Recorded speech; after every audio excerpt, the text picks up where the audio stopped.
Services Marketing, MKT 625, Lecture number 28.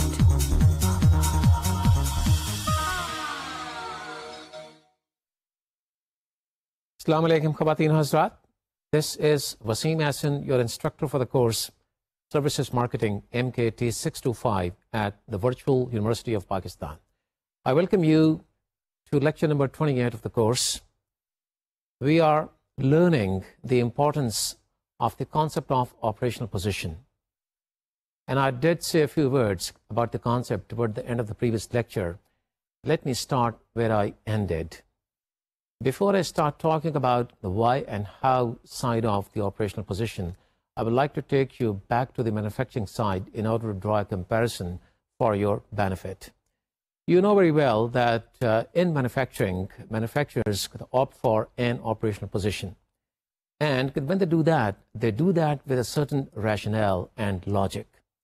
It is not that they pick a position which is of their liking only because they think it is going to be an attractive position from operations point of view. They do that with certain logic of achieving certain objectives. And those objectives relate to cost efficiencies, productivity, and high efficiency. So in other words, the nature of product that they produce has to match with the kind of strategy and the kind of operational position which they take for their manufacturing process. And toward that, we all know manufacturers could get into different kinds of positions. So they can get into unit production if the product happens to be kind of complex and each unit has to be a little different from the other ones. They can get into the batch processing, mass production if they are producing things which really require the mass production, and they can also get into what they call continuous process. But the significance of the concept is that the operational position the manufacturer opts for has to have a very high level of compatibility with the nature of product that he is producing. For example, if the manufacturer happens to be in the production of motor cars, the production has to take place by way of mass production with the help of assembly lines which happen to be very highly standardized and robotic in nature nowadays. If the manufacturer of motor cars tries to get into a continuous process, there's no way that he can achieve cost efficiencies and the level of productivity which otherwise he would have envisaged for his operation. So the whole concept is drawing a compatibility and a fit between the nature of the product that you are producing and the operational position that you take. Because you want to cut costs and you want to be very competitive, you want to outcompete competition by taking a position which provides you with all kinds of high level of efficiencies. This is a statement to be underlined. Now, when it comes to services, we really translate all these concepts and techniques into the area of services. As you know very well, many of the concepts are borrowed from the manufacturing side with, of course, some level of variations and adaptations. And that exactly is what we do for services. But before I move further ahead, let me recall some basic concepts that I've been talking in my previous lectures, but of course in a different context, which is about the operational position. You know very well that service providers could have a dilemma to face, and that is they really like to maximize the choices for the customers for the simple reason that there is a lot of customization in services. You recall the concept of segment of one and the segment of all. We have to choose the one position on that spectrum with those two ends, meaning standardized services and customized services. What happens is, while providers try to maximize their choices, they run the risk of having variability to play its role. Because when you get into offering different features and deviate from the standardized processes and procedures, there is a tremendous chance that variability will offer itself. And when variability plays its role, it really escalates costs. There's no way that you can achieve a high level of efficiency or productivity. So what is it that service providers can do? Well, What they can do is keep their processes from being very complex. If they keep their processes complex, what happens is they are characterized by very, very long sequences, and they may also require the people of the very high knowledge.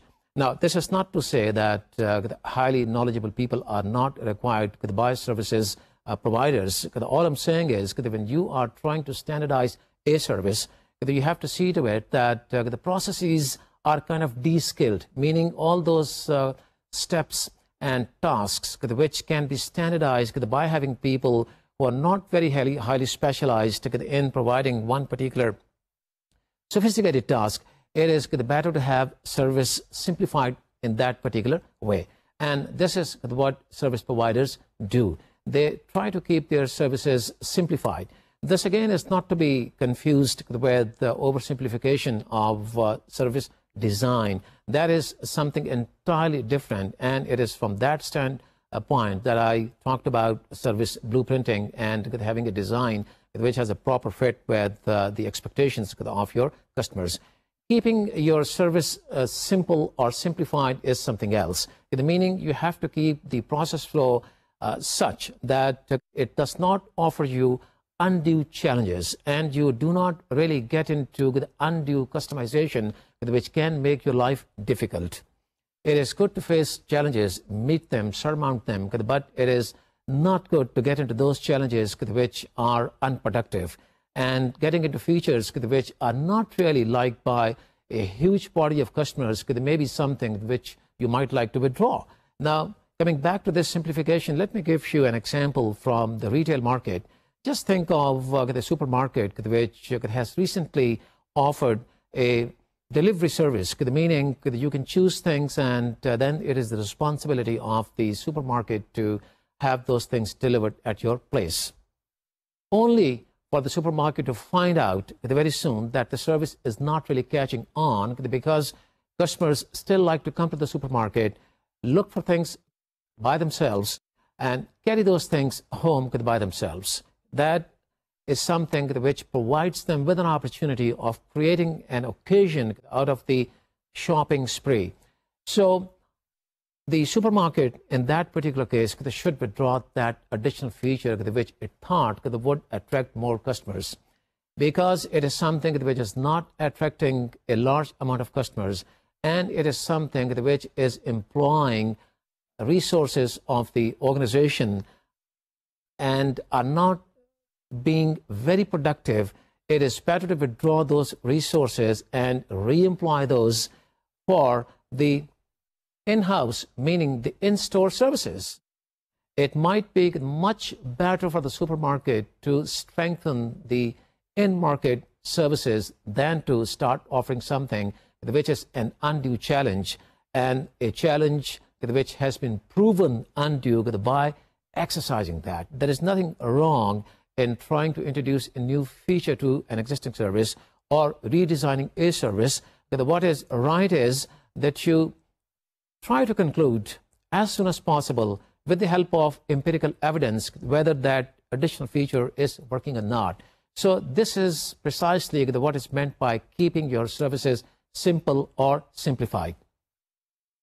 Providers also get into defining the scripts of the employees, whether those employees are the ones above the line of visibility or below the line of visibility, meaning the on-stage component of the organization and backstage component of the organization.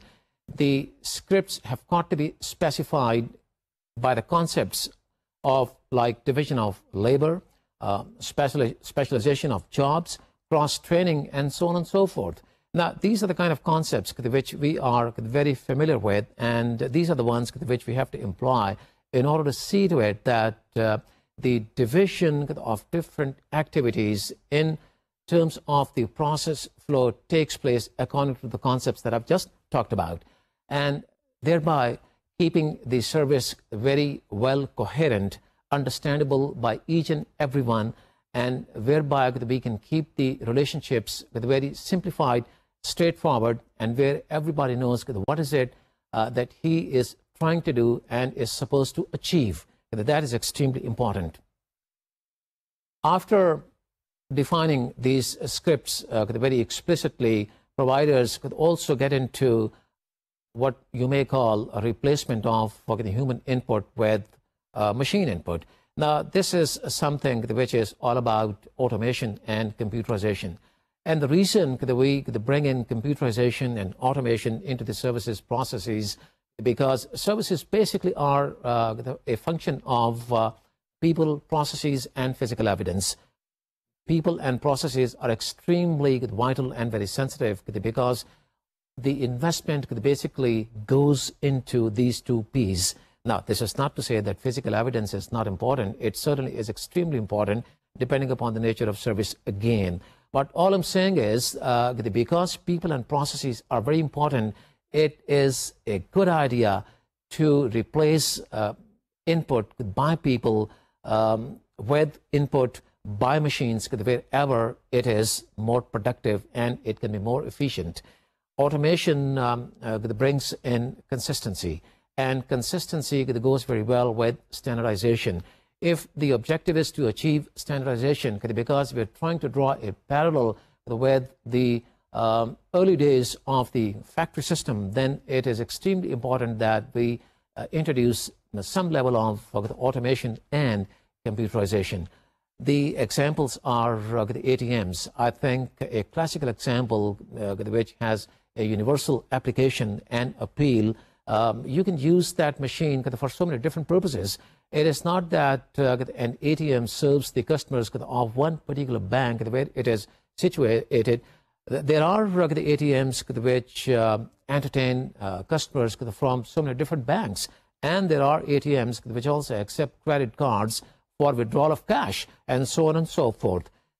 So, human element, wherever you think, can cause the problems of the mood variations, frustrations, and the momentary inattentiveness that should be replaced with the machine input. And this is what service providers have learned, and this is what they are employing into their processes. Now, in this background, I told you that there are three possible operational positions to choose from for service providers. The first one being the position of cost efficiency, the second one being the position of customization, and the third one being the position of service quality. Now, again, why is it that the service providers might like to go for one of these operational positions? I think the answer lies in already what I've talked about, and that is the nature of service itself. If the nature of service makes it mandatory for the company to go into cost efficiency, the company should go into cost efficiency. And if the nature of service dictates that customization is a better approach because you are dealing with something which has to be customized in light of the particular needs of your different customers, then you should be getting into customization. And we also know that the spectrum is characterized by two ends of standardization and customization. The third position, which is that of the service quality, is in a way function of both the factors. You know that the service quality can be rendered from two different standpoints. The one is that it has to fall very highly on technical merits. The other is it has to fall very highly on functional merits. Let me define these three positions before I proceed further ahead with examples. The position of cost efficiency is all about industrializing the process. The need to industrialize the process stems from the fact that you have to cut costs, achieve very high efficiencies and productivity. And in order to achieve all that, you need to get into very high volumes.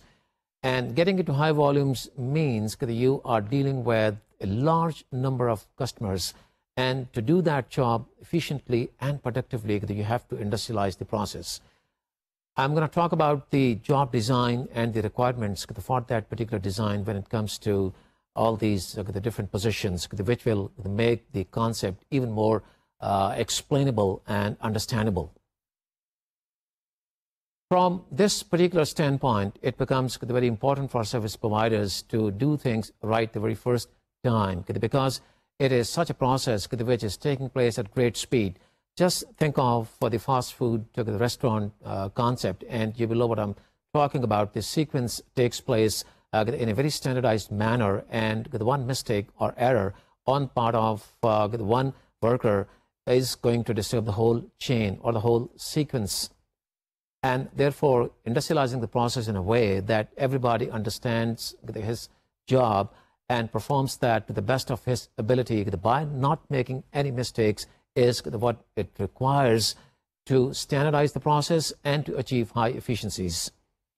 The second position which you may take is that of customization, and again you will take that particular position if you think that you are dealing with a product which is very varied in nature, like you are into the business of consultancy, and every customer has different requirement, which is highly characterized by varied nature of products. For example, you might get into a study on financial management at one particular point in time, and the next on supply chain management, and the next on marketing research. So what I'm saying is that you've got to customize your service product in light of the particular needs of your customers from time to time. And this is all about customization when it comes to dealing with varied nature of products of very similar kind. Another thing which you really have to keep in mind while dealing with the position of customization is, once you have adopted the position of cost efficiency, you should not really get into customization and invite to yourselves undue challenges of customization, because this is a situation in which many providers may find themselves. They have taken the position of operational efficiency because they want to cut costs, they want to be highly productive and efficient, and yet they like to offer so many different features by customizing their products so that they can attract more and more customers. And this is where they attract undue challenges. You must not make your life miserable and difficult, full of undue challenges, if you really can stick to standardized procedures and the position of cost efficiency and be profitable. I would like to draw your attention to the example which I gave you in relation to one of the chains of fast food all over the world who like to get into customization by offering the opportunity to their customers of having any condiments of their liking and choice into their sandwiches, whereas another one, which happens to be one of the largest in the world, does not do that. They just do not allow you to have condiments of your choice because they believe in very highly industrialized procedures and do not really want to deviate from even a small step of the process, because they think that would disturb the process of productivity. So customization, when starts working at cross purposes with cost efficiency, is something that we must avoid. The third position that we have available to ourselves is the position of service quality. This is an approach which stresses the very high quality of service, which really can outcompete your competitors. And you can outcompete your competitors by having strengths on two different sides. As you recall again, quality is a function of technical merits and functional merits. Now, it is upon you to decide which side you really want to emphasize, whether it is the technical side, which means the outcome of the service, or you want to be good at the functional side, which means reliability, responsiveness, and your assurance, empathy, and physical evidence, so on and so forth. Now, this is not to say that you do the one at the cost of the other or to the exclusion of the other. No, the two have got to be mutually inclusive and not exclusive. This is something that you must keep in mind. As a matter of fact, all the positions are the positions which you work on simultaneously. What I'm saying is that even you have chosen the one position which you think should be emphasized on, it does not mean that the others should be neglected. No, you must work on all the positions in order to prove to the market that you believe in quality. You have very highly standardized procedures which are reflected by the accuracy of your services, and you also are good at quality because there are no complaints, or the level of complaints is minimal. You've got to be good at all those. However, you've got to pick one just in order to emphasize, so that you also can emphasize that position in marketing terms, because that brings in consistency of operations with the marketing effort, and the results are a reflection of the two positions which you take for an operation which is inseparable. And in an operation which is characterized by production and consumption taking place at the same place and at the same time, it becomes even more effective when you have complete coherence in two different approaches, meaning the operational approach which you take within the organization and the marketing approach which you follow in order to communicate with the outer environment. So what I'm saying is that the position that you choose, you emphasize on that, no question. But you also try to be good at others as well. And this is something which will be very clear to you with the help of the graphical presentation, which I'm just about to show you. As you can see from this particular figure, we have a triangle. The other way of looking at this figure is that we have two axes. The y-axis is the vertical one, and that is running through the triangle. And the x-axis is the one on which the triangle sits. And you can see that we have cost efficiency, the service quality, and customization as the three different points of the triangle. However, when it comes to service quality, we have two different aspects, meaning the technical aspect and the functional. Depending upon you to pick one of those for emphasis. I will repeat, only for emphasis. It is not that you work only on one to the exclusion of the other. Now, you might question, why is it that the technical happens to be on the line of service quality and cost efficiency, and the functional on the line of service quality and customization? I think the answer is very simple, because the technical features deal with the outcome of the service, whereas the functional features deal with the quality of the procedure that you adopt in order to satisfy your customers, in order to come up to their expectations. And this is something which takes us back to the characteristics of reliability, responsiveness, assurance, empathy, so on and so forth. So it all depends which position you take. As you might have noticed, there are companies that take a lot of pride in talking about the procedures which they follow when it comes to their advertising and communication campaigns. And there are companies that talk about taking very good care of their customer. So this is a classical example of the distinction between stressing the technical side versus the functional side. You are good at both, but you choose one in light of your circumstances and in light of your operational characteristics, and then emphasize on that. So this clarifies why do we have a functional side on the line of service quality and customization, because the functional side brings us closer to the character of customization. You might deal with different customers in a little different way while you render a very high level of quality. And that is why this presents itself on the line of service quality and customization.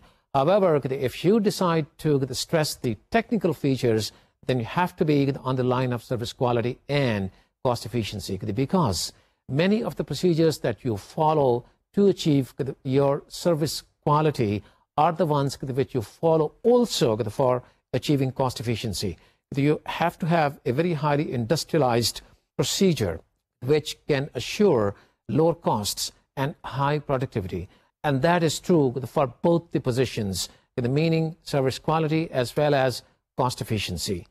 Now, another way of looking at this triangle is if you were to view your competitors, meaning where they are situated in terms of these three different positions, you might think to yourself that you see the four of them sitting right in the middle of the triangle. Now, these are the players in the market who are not really emphasizing any of the positions. They really are good at all of them, but they're not really emphasizing any of those. One of them may be good at customization, whereas the other one may be good at cost efficiency, and likewise the third one may be good at service quality. Since they are not emphasizing on a relevant position that they should have taken you have the opportunity of picking that position which is very much compatible with your line of business. And this is the benefit of drawing this kind of a graphical the presentation for yourself to see where exactly you are located in terms of your position in comparison with competition. Now, having said all that, I would like to talk about another concept in relation to operations, which is the concept of complexity and divergence, because whatever position that you might like to opt for is a function of complexity and divergence. We know what cost efficiency is all about, and what customization stands for, and what service quality means.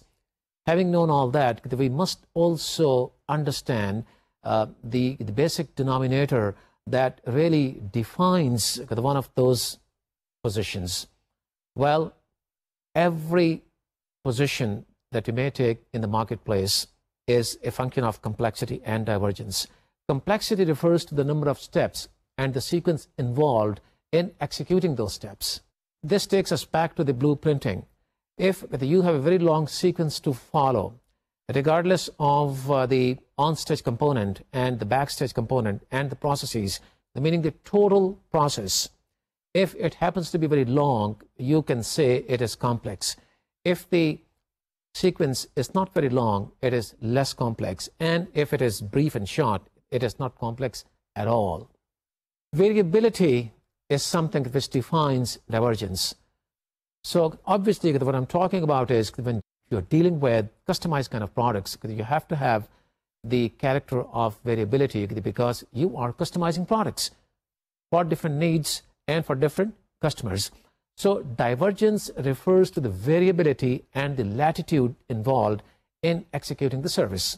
Once we have understood the concept of complexity and divergence, we really can make things fall in place in relation to the position that we opt for. A large number of steps is a complex service. A small number of steps is not a complex service.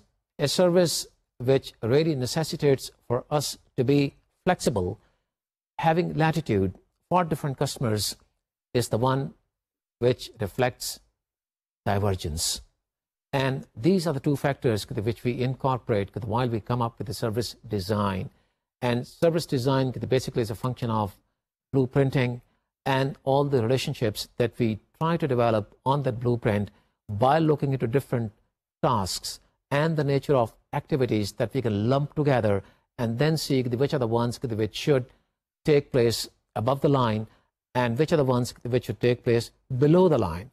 So all I'm saying is that with the help of that service design and blueprinting, we are in a position to ascertain which really is a complex sequence and which is not a complex sequence, and which are the tasks where we should be divergent and which are the ones where we must not be divergent at all, because there is only one way to execute that service, meaning the delivery cannot be done in ways more than one. And there are services in which we have more than one way to deliver the service. So depending upon the options available to us and the way that we have designed our service, we define the whole area of complexity and divergence and incorporate that into the service design. And once we have done that, it automatically points our finger toward the most relevant position that we should take.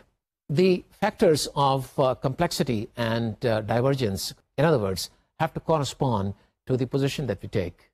So it just cannot be that the character of complexity and divergence happens to belong to service quality and we take the position of cost efficiency, because the two are going to be at odds.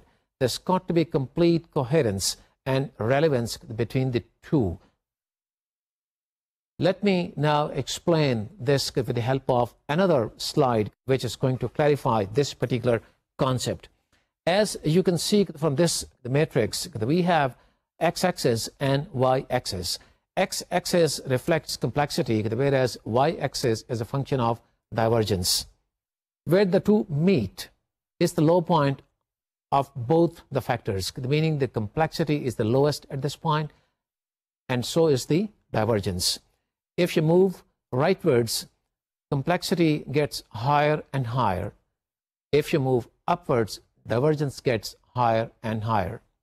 And then you can see the four quadrants sitting on this matrix. The first one, which is Q1, is a reflection of low, low. Why? Because complexity at this point is low, and so is the divergence. And it is because of that factor that it is a function of cost efficiency. You can see cost efficiency is sitting there very comfortably because it is a function of low complexity and low divergence. If you could happen to think of any service which is low on complexity and also low on divergence, it must sit right there, meaning in quadrant 1. If you move rightwards, you will see it is a function of low, high, meaning divergence is low, whereas the complexity is high. Now, this is a position which you might take for service quality. And knowing that we can take two different positions for service quality, the one on technical merits and the other on functional merit, we can opt for the position of technical merit in the quadrant 2 because it is a function of low, high, meaning low divergence and high complexity. So what this means is that the process of this particular service can be complex, or rather is complex, whereas divergence is low. There is just one way to deliver that particular service. And I think if you take the case of the fast food, there is only one way. In case of that particular chain which does not deviate from the standardized procedures, the process is not very complex. It could be quite a few steps and tasks which they undertake, but then because of the highly standardized and industrialized process, it is not complex. It is not as complex as you may have a process for consultancy of an engineering project. Now, when you compare the fast food process with the process of an engineering consultancy project, you will immediately understand what I'm saying about the simple or less complex process in relation to fast food. If you move upwards, it is a position of the customization.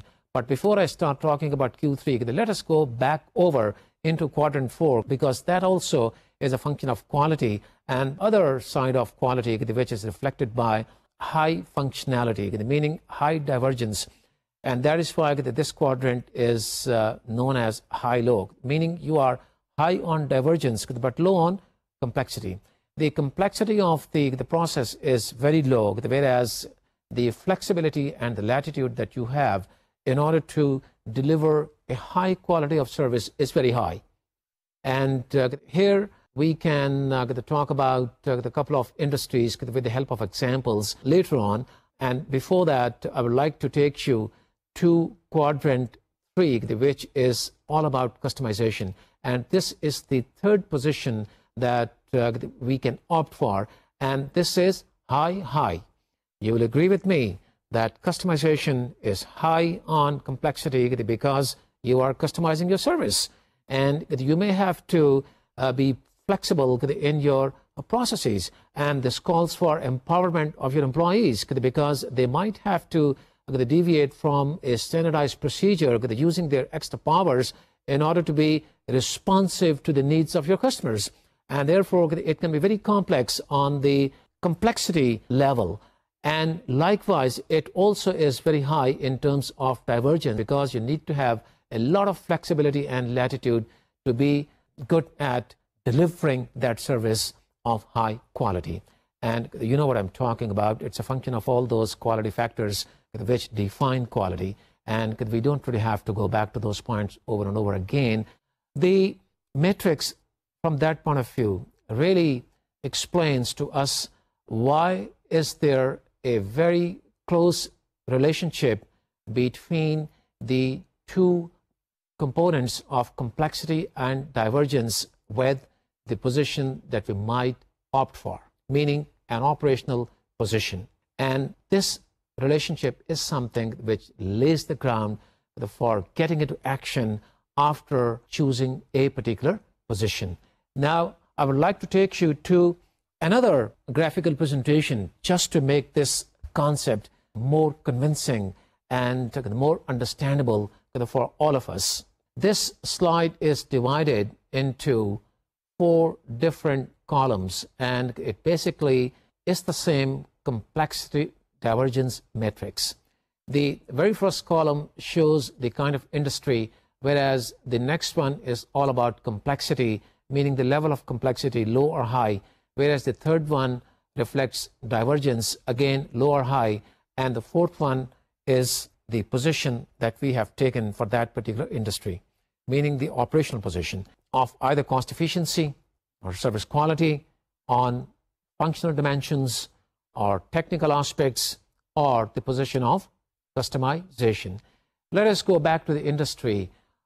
I think fast food and retail banking are 2 industries which are low on complexity and also low on divergence, for the simple reason that these are the 2 industries, among so many, of course, which opt for cost efficiency. You have to deal with a number of customers, and your ability of the service design lies in dealing with as many customers as possible and then being very cost efficient and productive. The number of steps that are involved either in preparing the food and then delivering it, or the number of steps involved in retail banking of deposits or cash withdrawal are not very complex, and therefore the 2 industries are low on complexity and also low on divergence, because there has to be just one outcome. If you are into the bank to deposit money, there's only one way of depositing that. If you want to withdraw cash, there's only one way of withdrawing that when you walk into the bank, and same is the case with fast food. Well, if you take the example of drive-through windows or the home delivery service or the ATMs, those are the additional features of one particular service, or the redesign service which we are offering in a very different way. And therefore, we have to stick to the basic essence of one particular service in light of complexity and divergence. And it is obvious that the operational position which these 2 industries should take is the cost efficiency position. The next in line is teaching, for example, or beauticians and musicians. I think these services are very low in complexity because there are not too many steps involved in delivering these services. However, these can be very rich in terms of divergence. There are so many different methods of teaching, and there are so many different ways the beauticians work in order to enhance the beauty of their clients. And same is the case with the musicians. Low on complexity but very high on divergence. The delivery of this particular service can take so many different shapes and forms, and therefore the position which all these areas should take is that of service quality, which is very high on functional dimensions. Whether it is teaching or beautifying the customers or rendition of a musical performance, all these services have got to be very high in terms of quality. Otherwise, nobody is going to accept the services as quality services, and none is going to come up to the expectations of their customers. The next in line is mobile phones, hotels, logistics, motorcar garage, cable operators, motorbike rental. I did talk about motorbike rental in one of my lectures just a few lectures ago, and therefore I think it is an appropriate industry to be lumped along with others in this particular category, which is high on complexity and low on divergence. Why it is high on complexity? Okay, let us talk about motorbike rental. There are so many steps involved in not only renting the motorbike, but also in trying to maintain that. Just look at the process which is below the line, and you will realize what it takes in order to keep a bike into a good condition. And once it is taken care of in terms of the maintenance, only then to see it comes out into the showroom and rented to your customer. So it certainly is something which is complex in terms of the whole process. but low on divergence, because there are not too many ways whereby you can be flexible in rendering this kind of service. Same is the case with the hotels. Like they say, they really have standardized their processes, which basically are very complex, and the very long sequences of so many different tasks which are to be performed by hotel staff in relation to so many different activities that take place in a hotel, starting with arrival of guests and taking guests to the rooms and room service and restaurants and so on and so forth. All these are standardized, but the delivery of the service is not very divergent.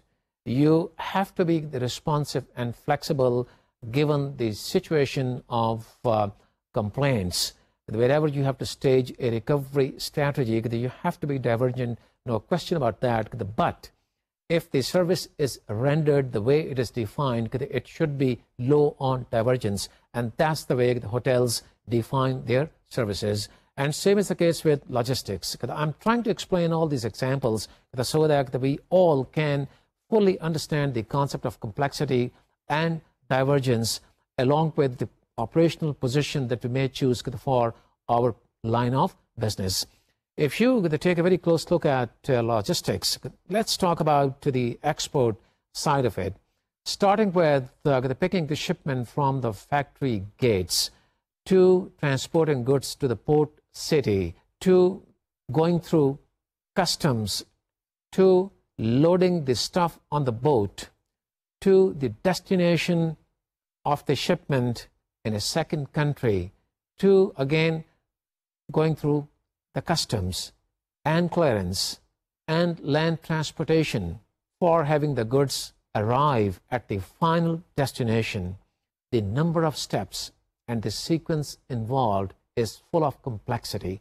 Just think of it and you will realize how complex the service is, how many different fail points you really can build into the concept if you were to be given the assignment of coming up with a blueprint for a logistical service which is export oriented. So you will agree with me that this is a service which is extremely high on complexity. But when it comes to the service delivery, there has to be just one way. You cannot offer this service in more than one way, and therefore it is low on divergence.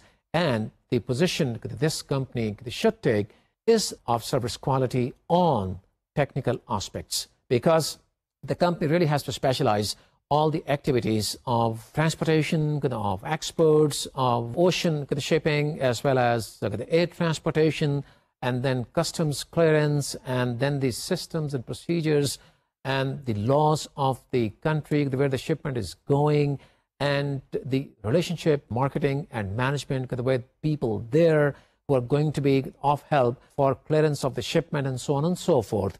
Just look at the complexity and place that against divergence, and this positioning will show you the relationship between the two components and the two placed against the operational position, which is of service quality on technical aspects.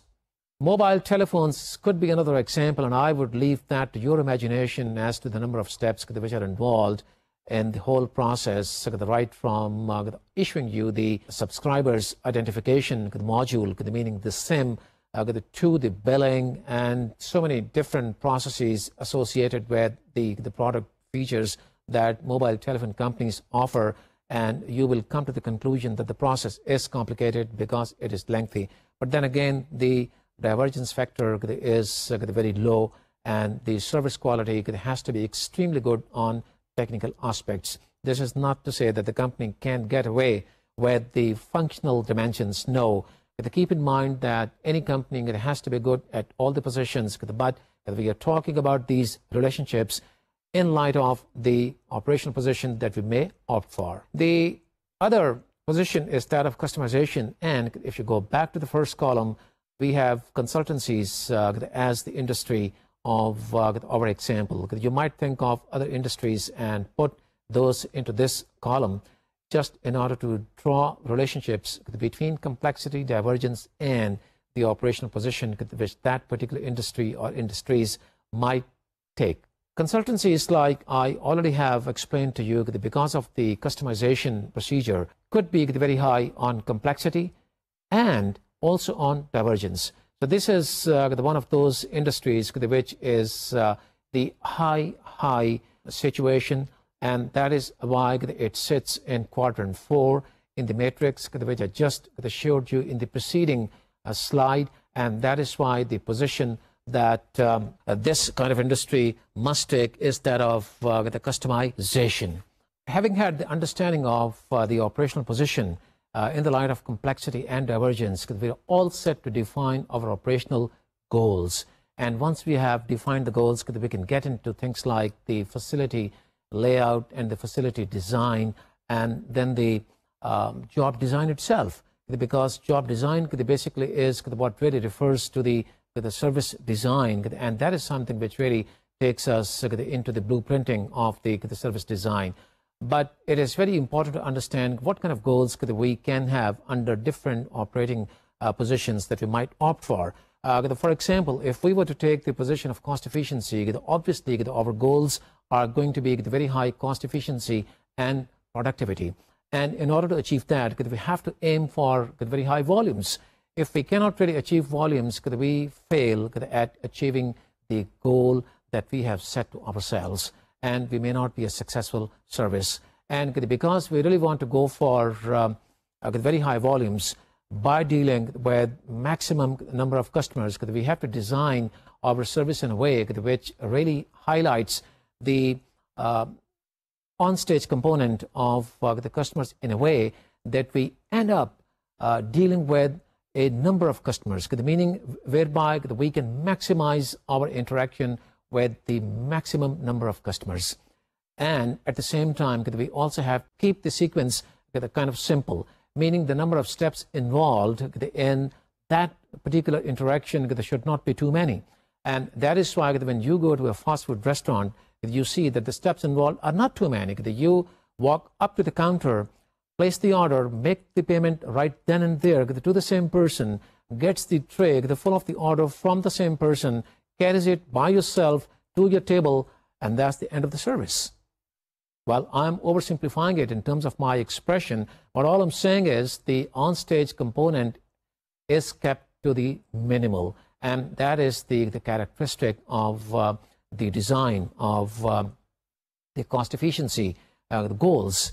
And we also seek help of the computerization and automation, and we get into things like division of labor, because we've got to keep a very strong distinction and division between the on-stage component of staff and the backstage component.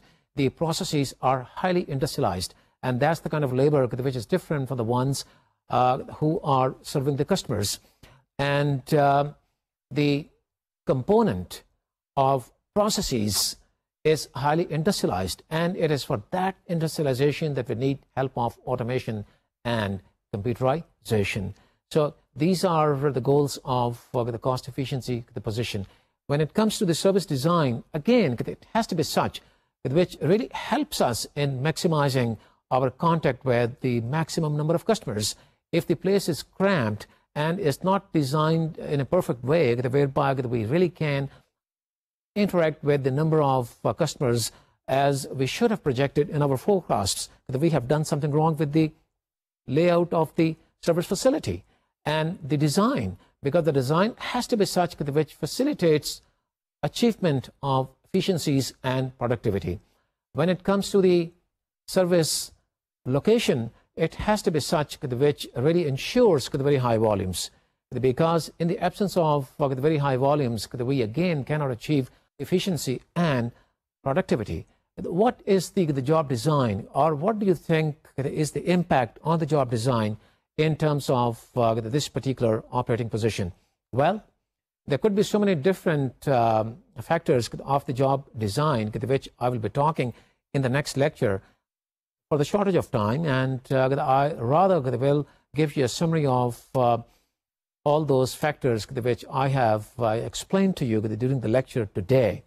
And those are, we've got to be very clear about the operational position that we must choose for our business.